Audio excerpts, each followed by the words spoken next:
গুরু, ধর্মান্তরিত হওয়া ইংরেজি কি?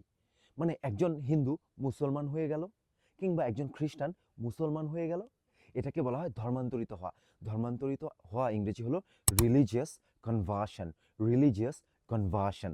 তাহলে আমরা বলতে পারি মোহাম্মদ আলী আন্ডারওয়েন্ট রিলিজিয়াস কনভার্সন। মানে মোহাম্মদ আলী কিন্তু ক্যাসিয়াস ক্লে নাম ছিল, পরে সে মুসলমান হয়েছে, তারপর নাম হয়েছে মোহাম্মদ আলী।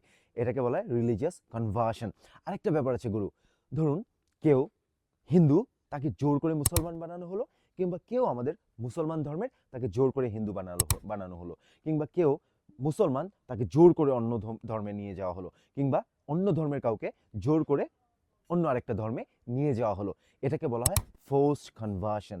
ফোর্সড কনভার্সন মানে বল দিয়ে, শক্তি দিয়ে জোর করে কাউকে ধর্ম চেঞ্জ করে দেয়া, এটাকে বলে ফোর্সড কনভার্সন। আর রিলিজিয়াস কনভার্সন মানে ধর্মান্তরিত হওয়া। আপনি তাহলে ধর্মান্তরিত